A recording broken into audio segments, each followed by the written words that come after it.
Chuck Loaf, 1200 Films Podcast, all horror, all the time. First, let me apologize for that previous episode I put out, episode 59. I had been sleeping all day long. I was tired.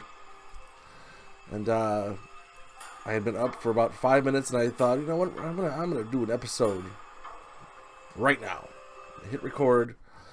All my prep work had been done, so I just had to record it, and that's why I sounded like a drunken fool on the previous one. But wide awake now. Even though that last episode was pretty entertaining, I thought it was like, I really sound like that when I'm tired. Wow. But let's move on to this one. Of course, the rating scale on the bottom: dumpster fire garbage / throw the baby out with the bathwater. Then we have can't quite recommend, okay if desperate, put on your watch list, and then put on top of the watch list. We have 4 selections from 2020, 2 from the 80s, and then 2 other random films, and a foreign film. So, yeah, first one in a while. So let's get going. 1986, Deadly Friend, critic rating 8. Audience score 38. This movie started it out, is that a word? No. It started out awesome. This little boy, well, probably 10, 12 years old, he had this robot, Buddy, that he made. It kind of reminded me of the Short Circuit robot, but not as slickly built, I guess. It was a little clunky. It was more like TikTok from Return to Oz, if anyone knows that film.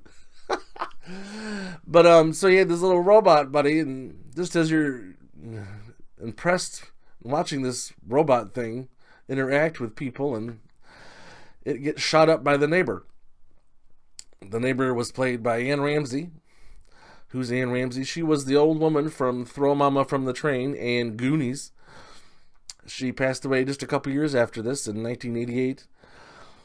But she is unmistakable. But she was the crazy neighbor that did not like robots, apparently, on her property. So she took a shotgun to it. This is all in the first few minutes of the film, so I'm not destroying it, even though this film sucks. Oh, and then the movie takes a real big downer after that. The new boy in the neighborhood, the one with the robot, he makes a girlfriend, and then the girlfriend dies, but she's not quite brain dead. So the boy thinks he can save her by inserting the robot brain into his girlfriend to keep her going. And it does. Does the girl act like the girl that was previously alive? No. Does the girl act like the robot? No. The girl acts like a psychopath. Deadly Friend. Wow. Yep, you can go ahead and put this one right in the pooper with dumpster fire garbage. This was not so great. Yeah. 2020, Books of Blood, critic rating 23%, audience score 32. This was not that bad. This is an anthology one. Unless it's a Mortuary Collection, which was brilliant. Most anthology films lately have been okay, fine. Hey, a couple good stories, a couple bad ones. Same with this one. Although one of the stories... the woman staying at the couple's house.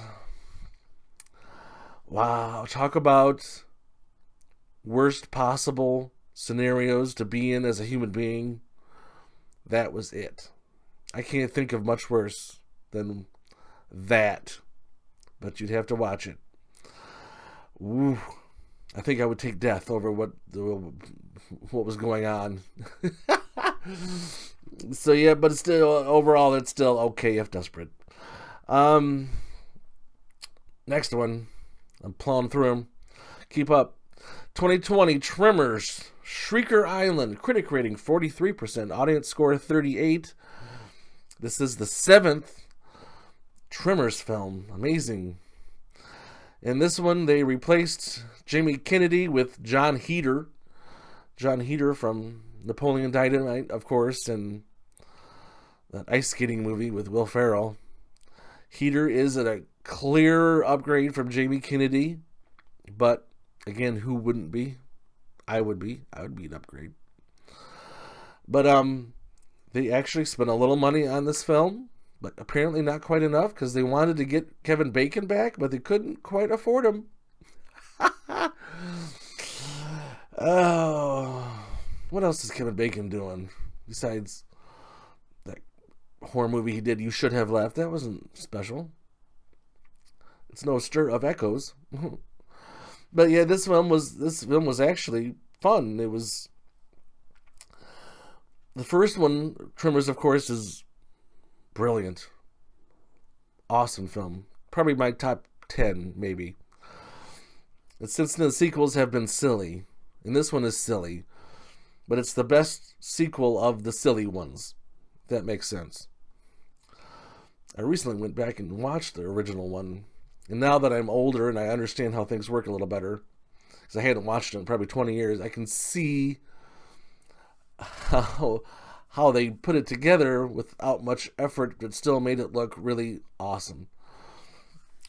But yes, original Tremors. If you somehow have not seen that, goddamn, go out and get it. But this one, I would say, okay, if desperate. It's good. Next one. 1987, Hack-O-Latern, critic rating 0. Audience score somehow of 50. The director didn't speak a lick of English. He was from India. And he wanted to get a well-known actor. So he got High Pike. H-Y, High Pike, P-Y-K-E, Pike. High Pike. Who the hell is High Pike? Exactly. High Pike's biggest role was a very tiny role in several years ago from this in Blade Runner. And they actually promoted it on the poster, High Pike and Hack-O-Latern. Nobody knew who High Pike was. Unless you have a boner for Blade Runner films and know the whole cast and yada yada. High Pike sadly died in 2006, but yes, this was a disaster from beginning to end. It's a cult, evil cult gone wrong film, which there were a lot of type films in the 80s. Like, we have no budget, we have no stars, what can we do? Let's do an evil cult. Okay. So that's what this is. I don't know where to go with this. That's what I said. Dumpster fire garbage. Throw the baby out with the bathwater. Avoid Hack-O-Latern. 2019, A Psycho's Path. Nothing on Rotten Tomatoes. IMDb has it as a 4.7 out of 10. Quentin Rampage Jackson, in his main actor debut, I guess. He didn't really have to do much acting. He barely said a word.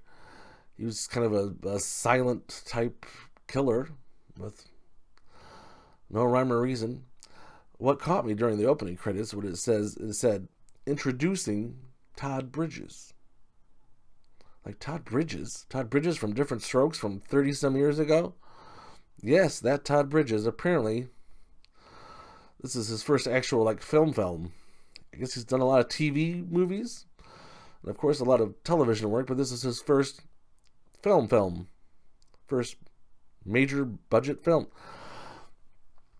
And that's unfortunate. This film sucks. He was barely in it.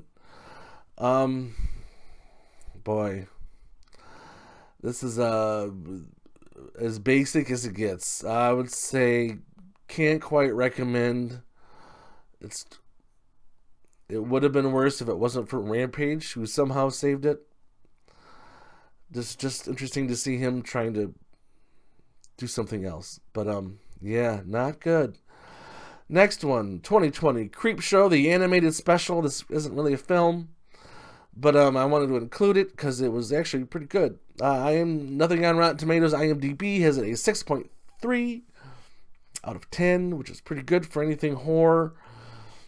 There was basically two stories. The first one was really good. The second one was the first one was voiced by Kiefer Sutherland. Voiced this man who was stuck on a tiny little deserted island by himself, and he's going crazy, and it's basically his inner monologue. But yeah, it was really good. It's only like 40 minutes, so if you got Shudder, check it out. Yeah, I'd say put it on the watch list. Why not? Next one, 2020.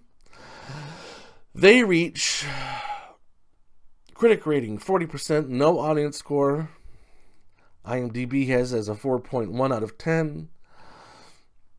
This girl buys this tape player from this junk shack, basically, this antique store.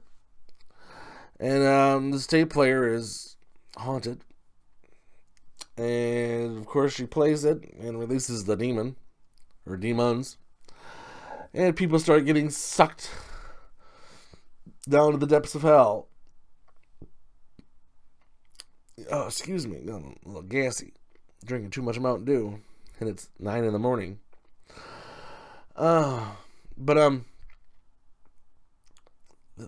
This... It wasn't really bad, but the ending was silly, to put it nicely. It was good, good little, gonna get you spooks and scares, and then it ended. It's like, oh, that's cheap. So I'd say, okay, if desperate, could have been better. And now, surprisingly, for the feature film review, the foreign film, 2007, Them.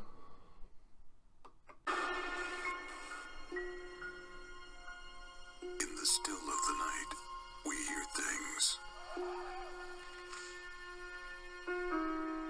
We see things. We imagine things that aren't always there.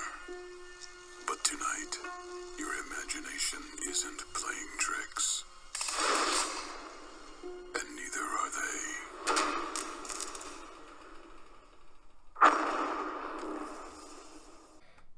From 2007, Them. The actual title is like Ills, but I don't know how to pronounce that properly in whatever language this was in. Doesn't matter. Them. Critic rating 60%, audience score of 60, based on a true story. When this started out, I thought, okay, this is like a foreign version of The Strangers, even though this came out before The Strangers. But that's kind of what I was getting into. And then about an hour in, there's a twist. Like, oh, wait a minute. Didn't see that coming. But this film does a lot with nothing. The budget must have been minuscule, but it's effective because the filmmakers in this knew what they were doing. And they put together an excellent little movie. So yes, put this foreign film on top of the watch list. Check it out. I was blown away. So does that mean I'll be watching more foreign films? Yes. Yes, it is. And I will also be watching one on the next show. But we'll get to that in a minute. On the next episode, we've got 7 of the 8 films will be from 2020. And many of these are ranked on Rotten Tomatoes' top list of horror movies so far this year. One of them that we'll be covering is Bad Hair, which is ranked 42. Then La Lorna, which is a foreign film. This is ranked number 5. The Rental, which is ranked 32. And then a couple unranked ones, because I think because they're too new, they haven't been vetted yet. But Blood Vessel, which is just popped up on Shudder, and The Dark and the Wicked, which just came out maybe a week ago from this recording. And then number 39 on Rotten Tomatoes list is Feedback. We'll be watching that. And then the only non-2020 film is one came out a few years ago called Cherry Tree. And then the 15th on Rotten Tomatoes list is one called Sputnik. That's another foreign film. Wow, I'm going to have two on the list. Crazy. Wow. I guess I'll be reading some dialogue. As long as it's not Shin Godzilla. That's all I got to say. So, yeah, that should add some more 2020 films to the list of best of the year, I hope. But we'll see. Time will tell, right? Yes, I know. Until next time, bye-bye.